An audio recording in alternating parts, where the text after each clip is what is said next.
Kalau kita tawakal ke Allahnya 100%, Allah nolongnya 100%.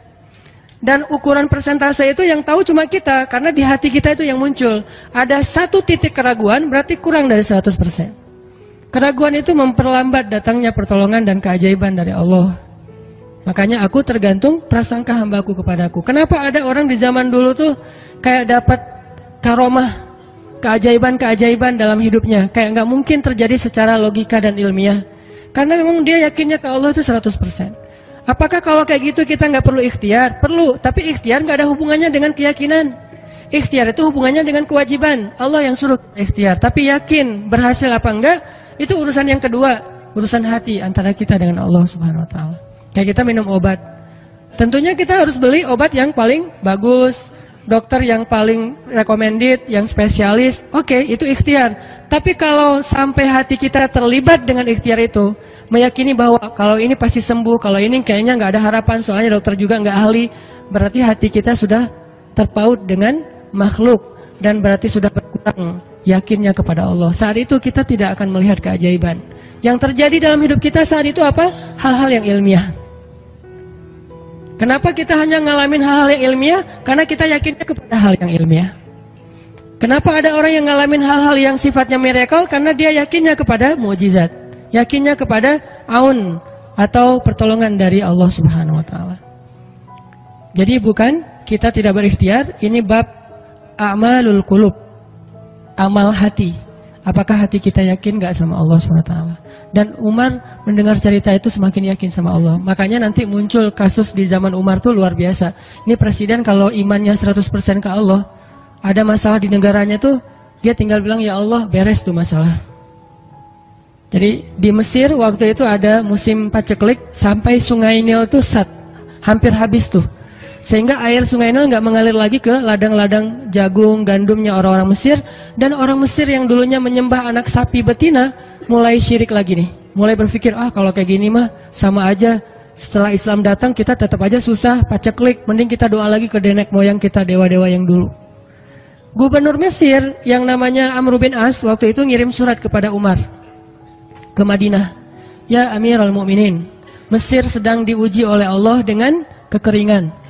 Dan masyarakatnya hampir syirik. Kami mohon bantuan dari pusat, dari Madinah, untuk membantu bagaimana mengatasi kekeringan di Mesir. Begitu surat itu sampai ke Umar bin Khattab, Umar menulis balik surat dalam bentuk doa. Bismillahirrahmanirrahim. Ya Allah, turunkanlah hujan untuk masyarakat rakyat Mesir. Dikirim ini surat ke Mesir. Waktu itu ibu kotanya masih Alexandria, belum Kairo. Dikirim ke Alexandria, malam itu diambil sama Amr bin As. Pas dibaca oleh Amr bin As, Bismillahirrahmanirrahim. Ya Allah, berikan rakyat Mesir hujan yang mencukupi untuk mereka. Saat itu juga hujan turun. Sampai sungai Nil meluap dan menggenangi ladang-ladang jagung dan gandumnya orang-orang Mesir. Dan mereka bertakbir semuanya. Cuman ngirim surat doang dari Amirul Mukminin. Kan enak ya? Coba kalau kita hidup di zaman Umar, ya Amirul Mukminin, saya belum dapat jodoh, ya Allah beri dia jodoh, beres. Cepet banget loh. Ya Amirul Mukminin, dia nolak saya, ya Allah terimalah, terima. Yang kemarin nolak, hari ini, kenapa ya saya jadi srek sama dia, gara-gara doa Amirul Mukminin. Ini artinya teman-teman, keajaiban dari yakin kepada Allah itu luar biasa dari kisah Bapak tadi tuh. Kalau kita berbaik sangka kepada Allah. Kenapa nggak ikhtiar? Mungkin sudah ikhtiar, bikin pengairan segala macam, tapi belum berhasil. Yang kurang cuma satu, doa. Doa mungkin udah banyak, tapi belum diijabah karena doa-doa mereka tidak seajaib doanya Umar bin Khattab. Belum lagi Umar berdiri di atas mimbar. Ini mungkin terkenal nih, kejadian dalam perang Qadisiyah kalau nggak salah. Umar lagi khutbah Jumat di Madinah. Kaum muslimin lagi berperang di Irak melawan pasukan Persia. Perang Qadisiyah namanya. Irak Madinah tuh kan kalau naik pesawat sekitar 2,5 jam, 3 jam, jauh tuh. Jakarta Medan lah, jauh. Nah Umar lagi khutbah di atas mimbar, sholat Jumat, tiba-tiba tema khutbahnya tuh ganti gitu. Lagi ngomong tiba-tiba beralih tema. Wahai kaum muslimin, naiklah ke atas bukit itu, baliklah kalian mundur-mundur gitu. Jadi Umar tiba-tiba kayak ngomongin sesuatu yang gak nyambung. Orang-orang heran, ini Umar kenapa? Oh ya udah biarin, namanya juga Umar gitu kan. Dia punya Mungkin dia ngelihat setan atau apa, setan kan takut sama Umar. Diem. Udah selesai sholat Jumat, pada datang, ya Amirul Mukminin, tadi apa yang terjadi? Kenapa Amirul Mukminin ngomong sesuatu yang nggak nyambung? Kita juga nggak ngerti. Kata Amirul Mukminin, saya ngelihat Allah menampakkan kepada saya pasukan Islam di Qadisiyah yang terdesak, hampir habis dibantai sama musuh. Tapi saya ditunjukkan ke sebuah bukit yang mungkin mudah-mudahan itu jadi benteng untuk mereka berlindung. Saya suruh mereka naik. Orang kan nggak langsung percaya kan? Bener gitu terjadi kayak gitu. Kalau Rasul ngomong, mungkin aku naik ke langit, Isra Mi'raj, oke lah, itu aja masih ada yang mendustakan. Ini Umar yang ngomong, bukan Nabi yang dapat wahyu. Orang nggak langsung percaya. Selang beberapa minggu kemudian, pasukan Qadisiyah pulang.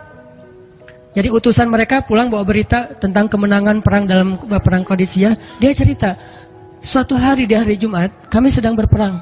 Kami terdesak, hampir habis dibantai sama musuh. Udah nggak ada jalan untuk berlindung. Tiba-tiba kami mendengar suara Umar. Amirul Mukminin berteriak, wahai kaum muslimin, naiklah ke atas bukit ini supaya kalian terlindungi. Akhirnya kami mundur naik ke atas bukit dan selamat waktu itu. Berarti benar-benar terjadi. Kok bisa? Ya, qadarullah. Ini keajaiban iman mereka. Apakah kita bisa mendapatkan pengalaman-pengalaman kayak gini? Bisa, kalau keimanan kita dengan level yang sama. Kalau nggak selevel yang sama pun, minimal kita nusaddid. Kalau kita tidak bisa sama persis, minimal kita berusaha untuk nuqarib, berusaha untuk pengalaman kita nanti walaupun nggak sama persis, mirip-mirip dengan pengalaman mereka. Lagi-lagi bukan berarti tidak berikhtiar. Ini keajaiban-keajaiban yang terjadi. Dan saya juga baru ngalamin kemarin pas saya di seminggu, nggak kurang dari seminggu yang lalu, saya baru pulang dari laut di Batu Karas. Di sini ada teman saya, Agi. Mana Agi? Nah, ini Agi ya. Ini by the way model model iklan. Ada deh pokoknya iklan jodoh maksudnya. Agi ini anak Batu Karas. Agi boleh diceritain? Agi ini anak Batu Karas. Batu Karas itu Jawa Barat, daerah Pangandaran. Dari Bandung kurang lebih 6 jam perjalanan. Kalau lagi ada ombak saya suka ke sana nonton orang main surfing. Nggak main sih, main dikit-dikit tapi nggak jago. Nonton orang main surfing. Ketemu Agi. Agi nggak tahu tuh ya. 2 hari sebelum saya datang ke Batu Karas, dia sakit, kayak demam gitu. Mungkin habis diputusin kali ya. Dia demam gitu, nggak enak badan, pengen pulang. Biasanya kalau nggak enak badan cuma dia tinggal di Jakarta, paling juga di kos-kosan. Tapi kali ini pengen pulang ke Batu Karas banget. Aduh, kenapa ya pengen pulang ke Basroh Batu Karas gitu ya. Batu Karas kayak Basroh gitu. Pengen ke Batu Karas. Pas dia pulang, hari saya lagi mau main tuh, dia diajak sama temen dia, ngojek itu apa? Berenang yuk gitu. Yuk berenang yuk, berenang. Dia ikut, padahal lagi nggak enak badan, tapi pengen berenang. Pas lagi di pantai, saya datang ketemu loh, kayak kenal nih, hitam-hitam ektis gitu. Ternyata ketemu saya, Ustadz Hanan ya, ya kenalan. Ustadz saya tuh ketemu Ustadz kemarin di Meruya pas kajian minggu bulan yang lalu. Cuman karena jamaahnya banyak, saya nggak bisa ketemu Ustadz, nggak bisa salaman. Saya waktu itu membatin. Ya Allah, saya pengen banget ketemu Ustadz Hanan langsung, tapi jangan dalam suasana ta'lim yang ramai, langsung berdua. Mudah-mudahan terkabulkan. Akhirnya Agi banyak istighfar sebulan istighfar. Akhirnya terjadilah yang tadi itu, dia nggak enak badan. Saya juga tiba-tiba ujuk-ujuk, kenapa ya saya pengen ke Batu Karas, kenapa ya pengen ke Batu Karas. Ternyata di sana ada ombak. Kan ada Agi. Ketemu aja di Batu Karas. Itu cara Allah menskenariokan. Dan itu terbukti banget loh, istighfar. Bukan karena saya orang soleh. Dan kita bisa istighfarin siapa aja. Saya pengen ketemu ini, saya pengen. Dan itu ajaib. Kalau misalnya nggak ketemu pun di dunia, insya Allah ketemu dengan orang soleh itu nanti di akhir. Apa ruginya beristighfar dan berdoa? Nggak ada ruginya kan? Ya Allah, saya pengen banget ketemu dengan, misalnya sebutlah ulama yang paling kita ngefans di dunia siapa gitu, dengan Imam Sudais, Imam Masjidil Haram. Pengen banget jabat tangan sama Imam Masjidil Haram yang imamin umat Islam seluruh dunia gitu. Tapi kan nggak mungkin. Kita umroh, kita haji juga nggak bisa ketemu dengan Imam Sudais. Kita berdiri paling depan ya, di dekat dengan Hajar Aswad. Begitu mau sholat diusir tuh. Begitu selesai salam langsung dipagar betis sama askar-askarnya. Susah ketemu beliau tuh, ajaib banget kalau bisa ketemu. Tapi kan nggak ada salahnya beristighfar kan? Astagfirullah, astagfirullah, ya Allah, Sudais, astagfirullah, astagfirullah, Sudais, astagfirullah. Terus aja gitu. Pengen ketemu Sudais. Tiba-tiba bisa aja sudah datang ke Indonesia, ada seminar apa, mungkin bisa ketemu yang paling logisnya. Atau kalaupun nggak ketemu di dunia, tiba-tiba bangkit dari kubur di sebelah kita. Siapa? Kan kamu sering manggil saya dulu, siapa? Sudais yang mana ya? Imam Masjidil Haram, Masya Allah, Syekh gitu. Dan orang soleh nanti di akhirat, dialah yang salah satu akan menyelamatkan kita dari perjalanan yang sulit. Selain syafaat Rasulullah SAW. Jadi kalau disebut nama Nabi, kita spontan ya, Sallallahu Alaihi Wasallam. Kalau perlu bahkan kayak respect banget gitu. Kalau disebut nama Nabi langsung Sallallahu Alaihi Wasallam, karena luar biasa jasa Rasulullah. Yang jelas selain Rasulullah Sallallahu Alaihi Wasallam, nanti ulama-ulama orang-orang soleh juga bisa nolongin kita di akhirat. Jadi kalau kita doa, ya Allah pengen banget ketemu si Fulan, Syekh Fulan, Ustadz Fulan, Kiai Fulan. Kalau nggak ketemu pun di dunia, pasti ketemu di akhirat. Yang jelas harapan kita nggak mungkin Allah abaikan gitu aja, nggak mungkin. Pasti Allah kabulkan. Cuman Allah kadang-kadang menggunakan cara yang lebih baik daripada yang kita pernah bayangin. Ketemu beliau di dunia paling cuma selfie. Tapi kalau ketemu di akhirat, dibawa selamat di sirat yang panjang, lebih mending mana? Ketemu nih dengan seorang ulama, orang soleh yang kita ngefans banget nih. Pokoknya saya pengen banget selfie sama beliau, ya Allah. Apalagi kalau orang soleh itu followersnya banyak, misalnya 1.100.000.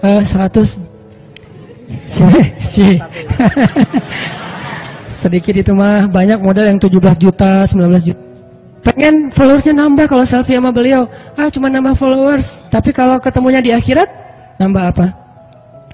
Nambah derajat, naik level. Kita jadi selevel dengan masuk ke level beliau, padahal kita mah malahnya nggak selevel gitu. Kenapa? Karena dibawa sama beliau. Orang soleh itu kalau mau masuk surga, teman-teman nyari teman-teman yang mencintainya di dunia. Ya Allah, mana Fulan, dia mencintai saya di dunia. Ya Allah, mana Fulan, dia mencintai saya di dunia. Allah bilang, dia masih tuh di sidang, belum beres-beres, sudah sidang ke-30 misalnya. Kan sidang di dunia aja satu kasus berpuluh-puluh kali kan. Gimana sidang akhirat, lebih berat lagi tuh. Ya Allah, tolonglah dia, selamatkan dia, karena saya mencintainya selama di dunia karena engkau. Akhirnya orang-orang soleh pada balik lagi. Dari surga, balik lagi ke padang mahsyar. Demi ngapain? Demi menyelamatkan orang-orang yang mencintai mereka semasa di dunia. Datang ke padang mahsyar, cari ke bagian informasi. Tolong dong yang namanya ini gitu, panggilin. Perhatian-perhatian, Hanan At-Taki dipanggil sama Syekh siapa gitu. Saya dipanggil, datang aja. Mas, saya yang dipanggil, benar Hanan At-Taki? Ya, mana coba buktinya? Aduh, saya lupa bawa kartu nama. KTP misalnya. Udah pasti tahu lah ya malaikat sama kita. Udah masuk aja. Tuh ada yang nungguin di business lounge gitu. Jadi ada VIP lounge-nya gitu kan. Oh, saya boleh masuk VIP lounge-nya, masuk ke VIP lounge. Udah sampai di sana udah ada makanan segala macam, mereka lagi duduk. Kayak asa kenal nih, siapa ya? Dekat Hanan ya? Ya, wah kita sering ketemu dalam doa. Wah, akhirnya pelukan. Ada apa, Syekh? Yuk ikut saya ke surga, kan enak banget kan? Terus sidang saya gimana? Udah beres, diberes sama teman-teman saya di sana. Saya banyak teman di dalam gitu. Saya banyak. Beres kan? Di dunia aja bisa gitu, masa di akhirat gak bisa? Tapi dengan seizin Allah dan Allah ridho dengan kebaikan-kebaikan itu. Jadi gak ada sia-sianya juga. Kita kan dulu saya pernah cerita yang Imam Ahmad bin Hambal kan, yang pengen banget ke Basrah, dan itu ternyata terjadi juga sama Agi. Dan terjadi juga sama salah seorang driver ojek online di Bandung. Baru 2 bulan yang lalu kejadiannya. Saya lagi datang ke markasnya Pemuda Hijrah, kita sering ada kayak rapat gitu di kantor. Markas kita namanya Masjid Al-Latif di dekat Gedung Sate. Datang dari pagi rapat sampai sore. Dan saya pakai baju baju main biasa, bukan pakai baju taklim. Sebetulnya sama aja sih. Nah, waktu itu sholat zuhur di Masjid Al-Latif saya ngimamin sama asar. Habis asar pulang. Karena nggak nyetir sendiri, saya pakai online, saya order nih. Order, pakai ojek, ada yang ngambil. Drivernya ngambil, datang, jemput, pulang. Kemana? Ke Cimahi, pulang. Di tengah jalan dia nanya, Mas sering sholat di Masjid Al-Latif itu ya? Saya bilang, ya lumayan, saya bilang. Iya itu masjid rame banget, anak-anak muda pada numplak di situ taklim. Siapa sih itu, ada imam muda, bagus suaranya gitu. Ntar jangan GR dulu. Muzammil, oh iya Muzammil, ya bagus tuh. Tadi udah GR, ternyata salah. Oh, Muzamil, benar-benar Muzamil tuh suaranya bagus banget ya, anak ITB kan? Ya, anak ITB ya. Kalau Mas di situ sering ngimamin juga? Ya, sesekali sih saya bilang. Dia mulai curiga gitu. Suka ikut talim juga di sana? Ya, kadang-kadang saya bilang. Kenal sama Muzamil? Ya lumayan, padahal murid sendiri kan. Lumayan saya bilang. Oh, Mas kayak nggak asing nih. Mas tadi ngimamin sholat zuhur bukan? Ya, saya bilang. Mulai curiga kan dia. Mas namanya siapa sih Mas? Hanan, saya bilang. Hanan? Hanan yang mana nih? Ya.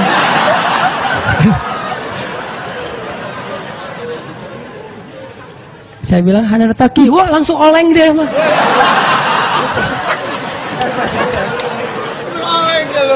Oh, Mas biasa aja Mas biasa aja gitu. Ini benar Ustaz Hanan Taki, benar. Masya Allah, ya Allah, udah gitu kayak terharu gitu, heboh, semua orang pada ngelihat lampu merah lah gitu ya, pada ngelihat semuanya. Saya langsung pakai masker, gitu. Ustadz tahu nggak Ustadz, saya sebulan ini istighfar terus habis dengerin cerita Imam Ahmad bin Hambal yang ke Basrah, saya istighfar, ya Allah pengen banget ketemu Ustadz Hanan, tapi jangan ditaklim berdua, jadi bisa curhat-curhatan gitu. Ternyata Allah bikin skenario, saya order ojek online, dia ngambil, jadi ngobrol di jalan sampai ke rumah, akhirnya bertamu nggak pulang-pulang. Wah ini luar biasa cara Allah. Dan wallahi teman-teman, dan itu terjadi. Jadi udah 2 kasus nih yang saya alamin ya. Satu lagi yang ojek online tadi, dan dua-duanya hajatnya sebulan Allah kabulkan. Jadi kalau ketemu saya aja sebulan gampang, masa ketemu jodoh bertahun-tahun gak dapat ya? Gimana nih? Istighfarnya gimana nih? Ini terutama buat cewek-cewek nih. Kalau cewek-cewek kan nggak bisa nyari, masa cewek kepo gitu kan nggak mungkin. Pura-pura follow, nge-like. Kok dia nge-like terus yang first like lah gitu? Nggak mungkin kan? Cewek kan agak-agak jaim. Ya udah istighfar aja deh. Banyak-banyak istighfar. Tiba-tiba ada yang kesandung jatuh di depan cewek, HP-nya jatuh. Dia pergi, HP-nya nomornya. Nggak penting sih ceritanya. Pokoknya ada. Ada jalan dari Allah yang kita nggak ngerti nih, yang jelas bisa. Kita tinggal yakin aja sama Allah, istighfar, Allah yang kasih jalan. Walladzina jahadu fina lanahdiyannahum subulana. Pokoknya kalau kalian bersungguh-sungguh kata Allah di jalan kami, udah kami kasih jalan-jalan keluar yang subul, jamak dari sabil, banyak banget jalan keluar di sisi Allah.